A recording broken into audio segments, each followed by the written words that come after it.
when something good happens in your life, whether it be big or whether it be small, taking a little bit of an active moment to savor that, right? And literally just, it could be a 1 minute break, but literally just taking a moment to let that thing sink in. Because when you do that, you memorialize it. You actually store it. And every time you store a positive memory, it makes you that much more resilient for the next time that something doesn't go your way. Hello and welcome to today's episode of the Keynote Curators Podcast. I'm Seth Dechtman, your Keynote Curator. I am extremely excited to introduce our guest, Suneel Gupta. Welcome. Seth, good to be here. I'm a big fan of the show. Thank you so much. It's great to have you. It truly is. I just want to kind of get into right to the heart of the matter and introduce you. Yeah. And what I mean by the heart of the matter is, even as I was preparing in your introduction, I couldn't avoid weaving in the messages of not only your keynotes, but your current book that just came out, Everyday Dharma. And, it's almost contradictory because for me, Suneel, you are the embodiment of the meaning and the definition of success. I did a little legwork and the New York Times portrayed you as the face of failure. Yeah. We can get to that later, but you're the founding CEO of Rise, which is a breakthrough wellness company that was named Apple's App of the Year. Say that 10 times fast, Apple's App. A best-selling author, acclaimed keynote speaker to everybody like Google and Deloitte and Airbnb, a Harvard Medical School visiting scholar, host of a global documentary series that explores how high performers respond to challenges, and the ambassador for gross national happiness between the United States and the Kingdom of Bhutan. You understand the road to success is not always smooth. I want to talk a lot about that through neuroscience, research, storytelling, and how you've been able to share, train, introduce, develop, cajole, accompany people on a journey of developing high quality habits, taking action, and moving ideas forward to improve, your well-being, whether it's resilience or just transforming your life work integration. So welcome once again to our podcast. Seth, it's great to be here. And wow, what a warm and flattering introduction. I can't ask for better. However, to the point that you were making before, our bios are always full of our successes, right? They're always the headlines that we want to share with the world. But what often gets missed is all of the things in between, And sometimes I feel like my true bio would be 3 times the length of what you just read, and 2/3 of it would be about all the mistakes and all the setbacks and all the failures. But we can get into that. Yeah, and we're going to, and it's interesting you say that because I think it's a function of experience, right? Pilots call it hours in the air, where the perspective changes. The years, I love that term. Was it your grandfather said the years get squishy? Mm-hmm. Yeah, the years get squished. Years get squished together. Each birthday seems to come a little bit sooner than the one before it. Yeah, and it's the stresses and messes. Yeah, when we're younger that have the drama and the tragic tone to it and the Oscar-winning, script that it's just, so drastic. And then as the years get squished together, as your grandfather so sagely said, the New York Times naming you as a failure is actually, I don't know if it's a badge of honor, but it's the stresses and messes. And that's where the growth and the learning and the progress really comes from. Yeah, that's Speak right. to that a little bit for our meeting planners who deal with stresses and messes, and they're a big part of our audience.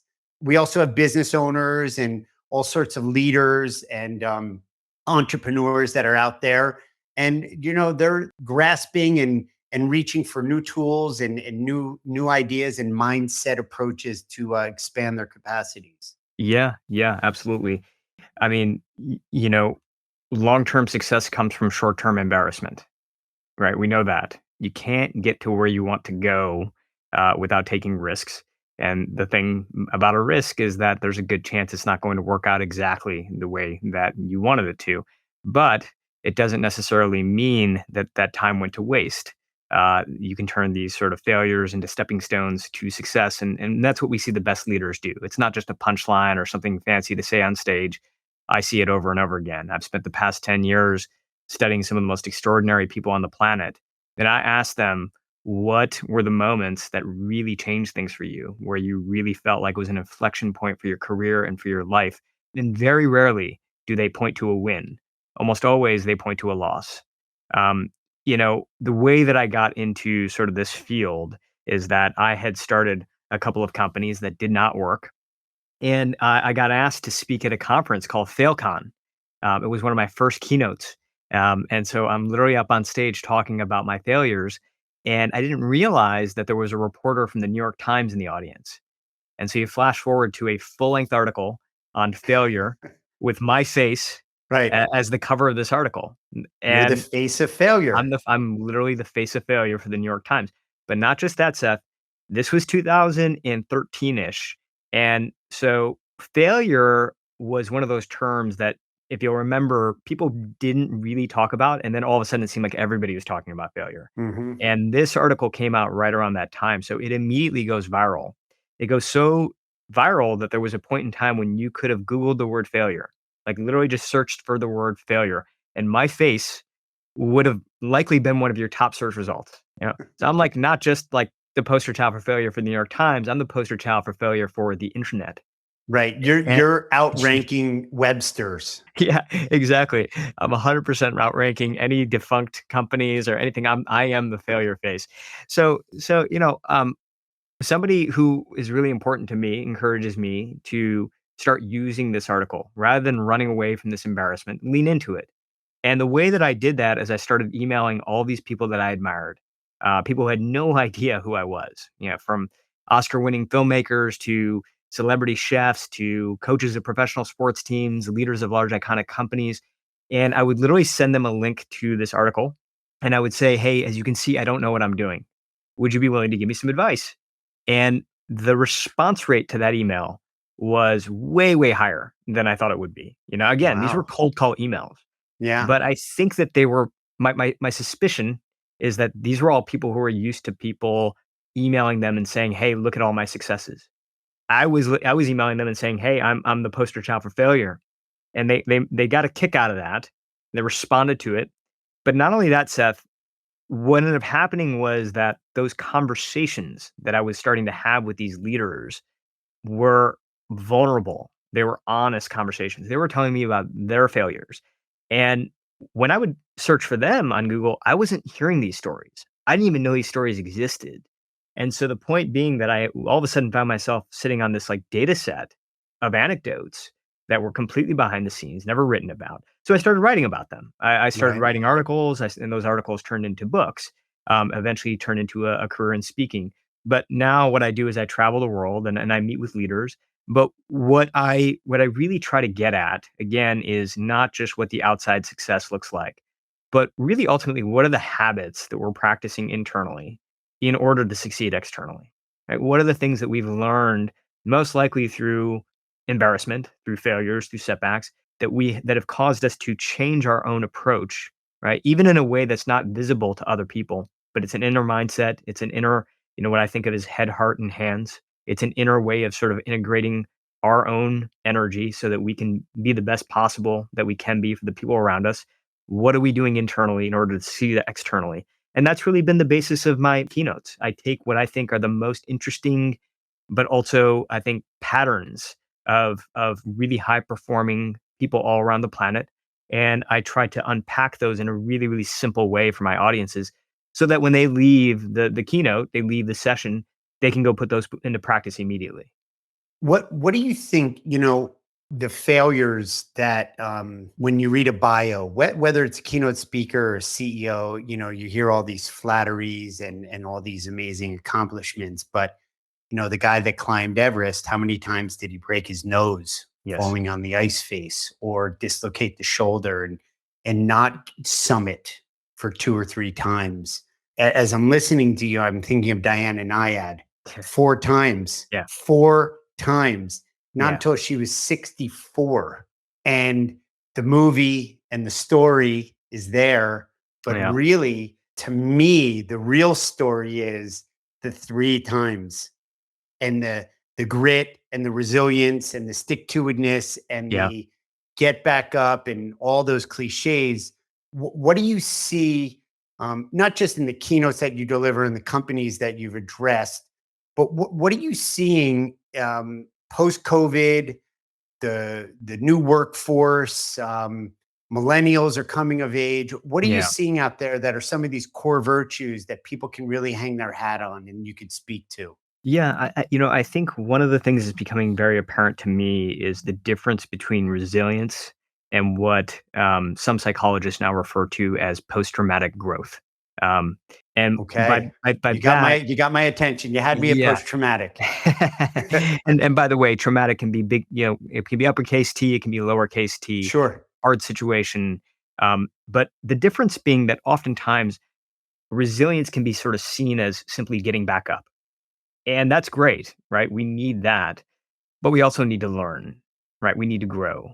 And sometimes that step gets missed. And that's really the difference between resilience and I think true growth is what do we learn from it?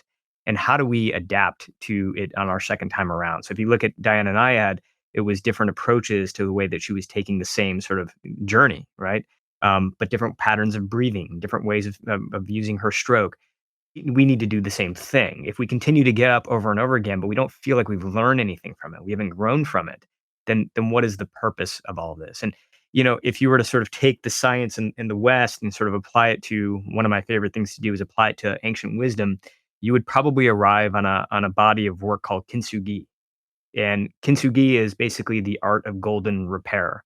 And it all started in 15th century Japan. There was a I was shogun going to who say I've heard that term and I thought it was Japanese. Yeah. and it's a beautiful term because, it originates from a story of an ancient shogun who drops his favorite bowl. It breaks into, pieces. He's devastated. So he sends it to a local repair shop. In the repair shop, when they return the bowl back to him, it's stapled back together.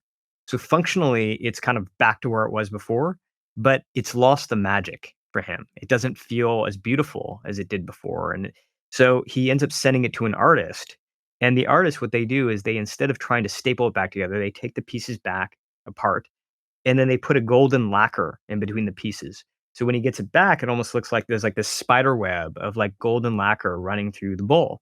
Obviously, it looks very different than it did before, but it still captures the beauty. And in some ways, it turns this really devastating event that he had sort of smashed this bowl that he had had since he was a kid. It represented a lot of his ancestry. It represented the beauty of this brokenness, right? And so Kintsugi ended up becoming an art form in Japan, but it also became a philosophy, which is like Yeah. these things that break us ultimately end up making us if we allow them to. Right? Rumi, the ancient poet, had this great quote that I always go back to, which is like the world is going to break your heart and break your heart and break your heart until one day, if you allow it to, it will completely break open. And in that openness is where we end up finding like what we were actually looking for. We find love for ourselves, we find love for other people, we find strength, we find the core values that I think we talk about often, but we try to sometimes some strange way almost protect ourselves from actually getting into because we're optimizing too much for success and we're afraid to be broken. It's that concept. There was somebody I work with just 2 weeks ago had mentioned it to me, and we did a screen share. And there's actually a pretty elaborate some diagrams Oh around it. yeah. Yeah. Kintsugi, and so this is a recent. It's no accident. It's now in my space, so it's showing up. So it's no accident there. You know, Continuing on with the growth, right? So you fall down and you get up. That's one muscle. I don't know if the word is mindset or an approach or a way of being, but that ability to take the falling down and getting up and saying, okay, in the case of Diana, it was the same goal, the same objective. And what do they Yeah. say? Doing the same thing and expecting different results is insanity. But Mm, she went back to the drawing board, like you said, strokes, nutrition, different team, yeah. applying new technologies, the GPS, learning more about the jellyfish, how to Yeah. mitigate if something happened in the water, the currents, really just, taking that growth and that learning to the nth degree to where she accomplished it. Yeah. And, her story is never give up. Right. And that just doesn't capture enough of it. I know that you, in a lot of your keynotes, have, you've talked about burnout and Mm, momentum, mm. right? And I don't want to harp on it, but Diana could have burned out. She could have said, look, cumulatively, I didn't get there, but that's over 300 nautical miles in the water, and nobody's Yeah. ever gone that far with no cage, open water swimming, being a woman. The first time I tried it, I was in my 20s. This has spanned decades. Connect the idea of momentum in your keynote and just continuing on this idea, Yeah. Yeah. Well, the if big it makes punchline, sense to. it Otherwise, of go. course, yeah. No, it totally does. And I think the big punchline, for me, the most revealing thing for me has been that as I study all these leaders and teams that have been able to build momentum in their lives and careers. And by that I mean, do what Diana did, go through setbacks, come back better. And they continue to sort of build steam. I can't study that group of people without studying the reverse, which is the people who had a lot of potential but did Mm, not end up yeah. that did not end up reaching their potential. And to compare the two, I think is really important. What I have realized is that people who tend to fizzle out in their careers or in their lives, and they have a lot of potential, they have a lot of spirit, but at the end of the day, they never quite get there. The people who fizzle out, very rarely do they run out of time. What they almost always run out of is energy. They just simply get too exhausted to keep going, right? And so the reason that matters is because I think that, if you go to Amazon and you look up time management, you're gonna you're gonna see thousands of results. We know how to manage our time. We are taught how to manage our time. What we know less about is how to manage our own energy. And yet at the end of the day, energy is ultimately the bridge between where we are right now and where we want to go. Diana's a great example of that. She didn't run out of time at all. I mean, she continued to sort of go, even if it took decades. But what she could have very easily run out of was energy. Right? She could have said, what, I'm just kind of done with this. I'm exhausted with it. And we see this happening all of the time in the workforce, right? I mean, the number one driver of mental and physical health for most of our workforce is their job. It's what we do each day. And the person who has the biggest effect on our physical and mental health, even more than a doctor or a therapist, is our boss, right? And we know that to be true. And we also know that people are more exhausted than ever before. They're less energized than ever before, right? And so Yeah. there's a real Yeah. mismatch here where I think as leaders and as teams, we do what we know, which is we manage time, right? We How much time does it take to get a project off the ground or a product off the ground or an initiative off the ground? But what we need to shift to now, and this is happening, is learning how to manage energy, which is not just our energy, but the energy of the people around us. And that's a leadership skill that I think is one of those things where 10 years ago, Seth, if we were having this conversation, it'd be like, oh, that sounds a little new agey and interesting. Today it's urgent. Today it's Yeah. necessary. As a Yeah. leader, if you're not embracing that, you will be left behind. You will lose your best talent. You will become less relevant over the years. We know that to be the case. It's happening right now. The number one driver of workplace happiness is feeling energized at work. The number two is having a sense of purpose. Number three is having a sense of belonging. Number 10, 11 is like being paid fairly, having Right. compensation, right? Right. And so we're focusing on number 10 and 11.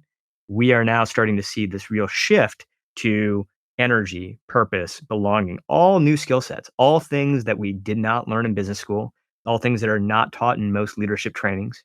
And so we are reskilling ourselves now, and we have to, right? But the good news is that it's not just to the benefit of the org. It's not just to the benefit of the people around us. It's to the benefit of you. If you can learn Right. how to do this, you will have a greater sense of happiness in your own life. And I think that that's nice for me to be in front of leaders and giving keynotes to be able to say, look, we are teaching you how to lead yourself in order to lead other people in a better way.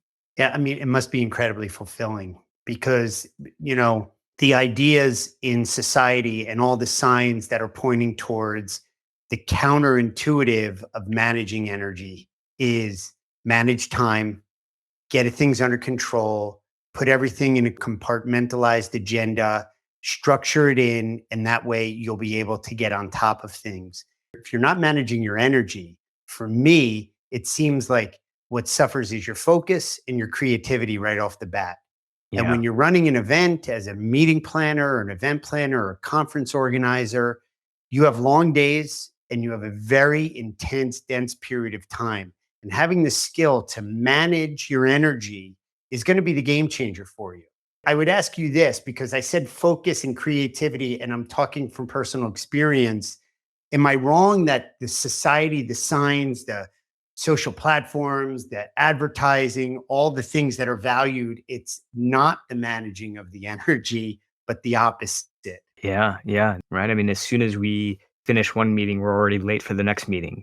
And I think if we're working in a hybrid world, when we're at our laptop, it's sort of clicking off of one link and clicking onto another. Yeah. This is kind of the new reality of the world we live in. So, time, it's become much more of a function of how do I turn my calendar into like a game of Tetris and like really, really effectively like block Right. things in, right? Right. But in doing so, we are also losing steam, right? And so you can have the most fully optimized schedule, but if you're showing up to these meetings drained, then how are we giving our best work? How are we creative? How are we Yeah. collaborative? How are we doing all Yeah. the things that we know drive success? So, one of the simple sort of takeaways that I give to my audience, sometimes it seems like overly simple, is the 55-5 model, 55-5.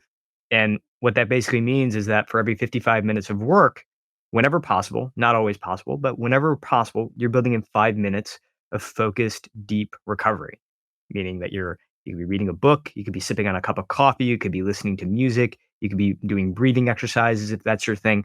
Whatever you're doing, though, you're taking 5 minutes away from work to be completely focused on rest. Because contrary to, I think, popular belief, a disciplined work ethic actually requires a great rest ethic. And those two things are not Yeah. opposites. They actually require Yeah. one another. And oftentimes when I talk to leaders about this idea of what I call rhythmic renewal, building renewal into your days, I get a little bit of resistance. And it's totally fair because they're like, wait a second, I'm trying to create more time in my day. And what you're telling me is to shrink each hour by 5 minutes. Well, if I work a 9-hour day, isn't that going to shrink my productivity by 45 minutes in a workday?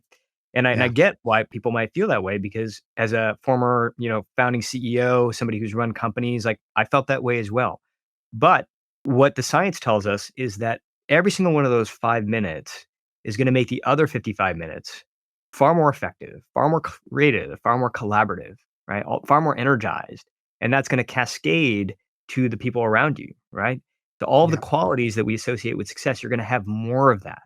Not only that, but like when I now I've had a chance to now test the 55-5 model with thousands of people, teams, leaders, what they often come back to me and say is that for the first time ever, they're feeling as much energy at the end of the day as they did at the beginning of the day.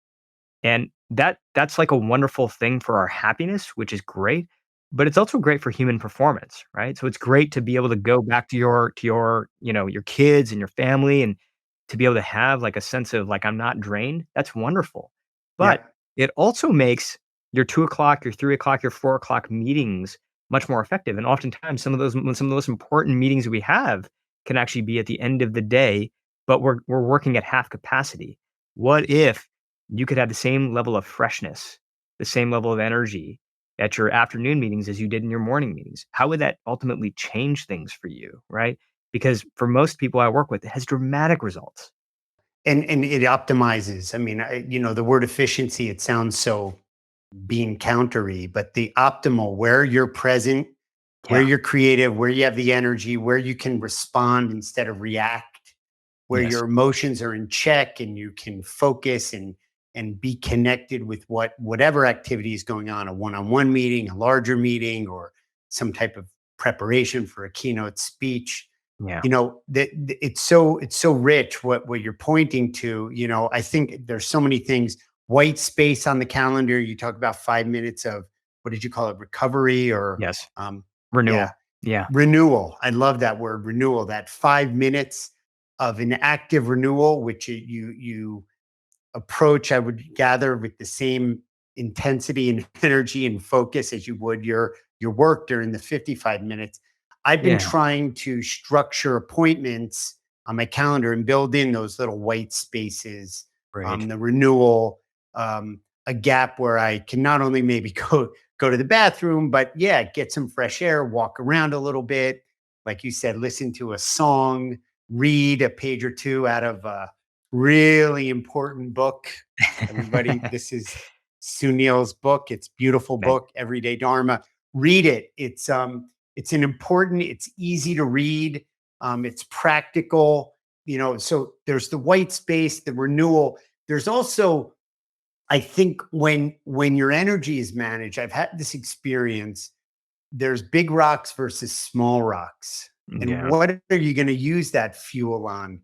Mm, Not that you have to have this moonshot. I don't mean it by that, but what are the things that are really going to move the needle that are mm, important to you, and put your energy focus into that. And I think that that's a result of what you're talking about, where when you're managing energy, you're not just survival link to link, meeting to meeting, Zoom to Zoom, but yeah. really you're able to have a broader panorama of what's important and what's not. And I think that's such a good point because and I think I would add to it, which is that you start to get a better sense of what it is that's truly making you happy.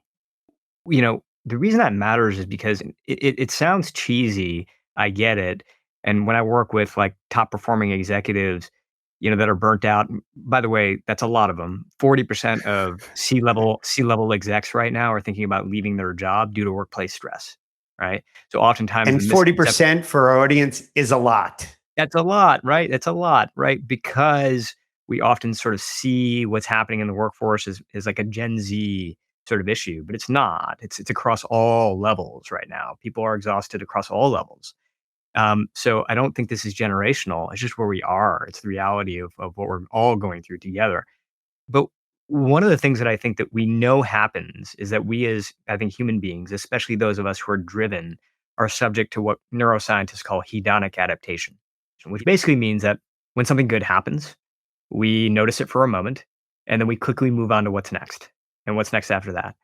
When something bad happens, when something doesn't go our way, we dwell on it. Yeah. We sort of cycle through it over and over again. I mean, for my last book, the book I wrote before the one you held up, one of the groups I studied was professional poker players, and I asked him. I said, "Hey, like, tell me about the hands that you like won, the championship rounds that you won." And it was really interesting, Seth, because like very few of them could tell me anything of substantive detail. Like they knew which city they were in, they knew what competition they were in, but when I would ask them to tell me about the hands that they lost with Shakespearean detail, they could tell me everything. What they were wearing, what the people around the table were wearing, like what was the weather like outside, how did Right. it feel The inside. drama, The you know? drama, the drama, because they had replayed that negative event over and over again. And that tends to be the way the human mind works. We spin on the negative events and we sort of dismiss the positive ones. And I'm not pointing this out because I think that we need to spend more time focusing on positive events for happiness. But by the way, if we do, we will become happier people.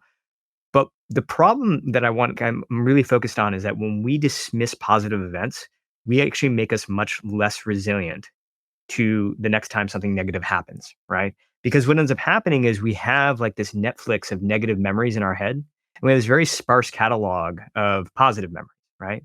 Because we didn't spend much time really reflecting on them.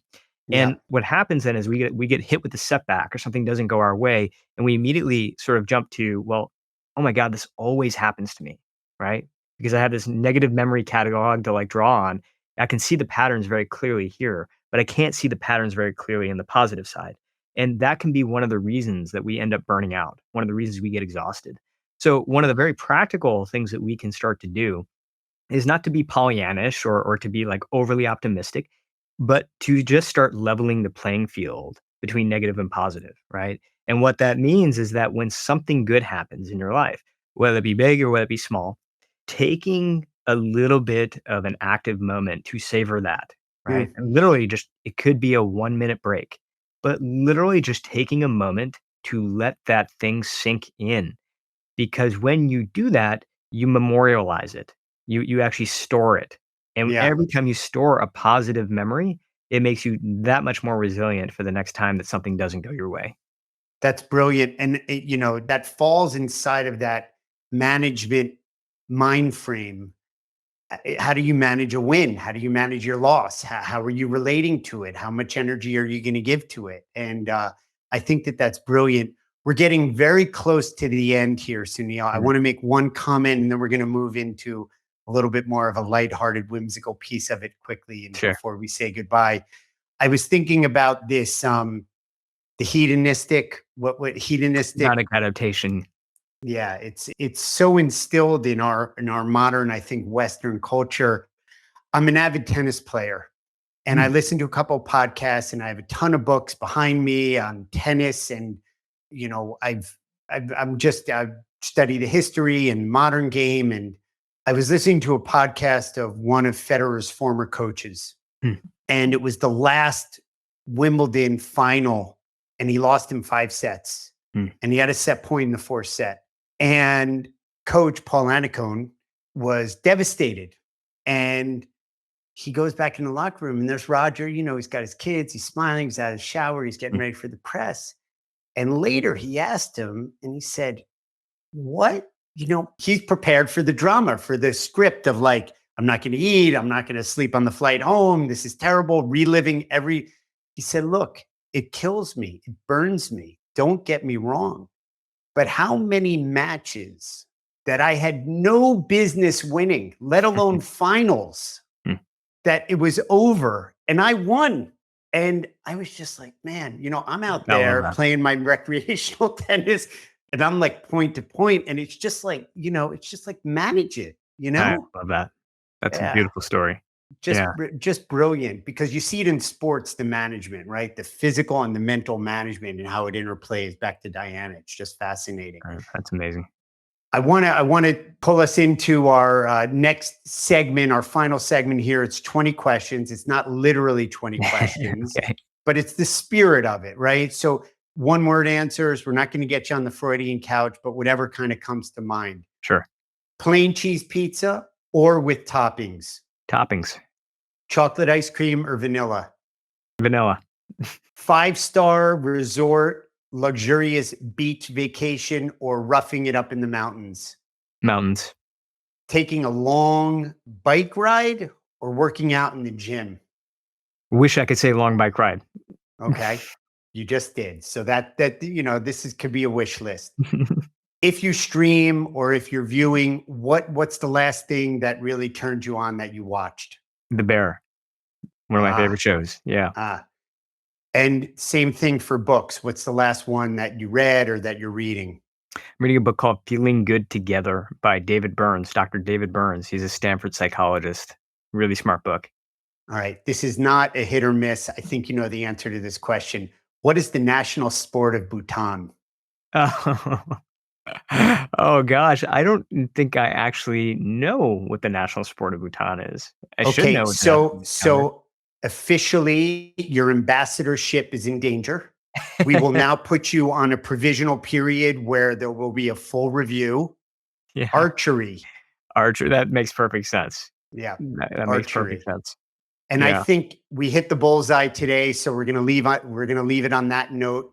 I know I left a lot on the table that I wanted to ask, and just mine the richness of your mind and your shared experiences.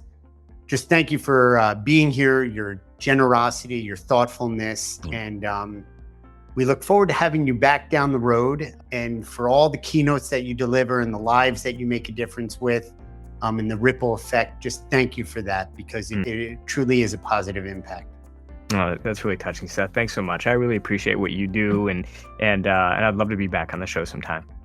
You're very welcome. And for our listeners who come regularly, thank you for joining us. For the new ones, thank you for coming for the first time. Please share the knowledge. Please share the wealth. We appreciate you being with us. We know you're smarter for it. Until next time, we'll see you later.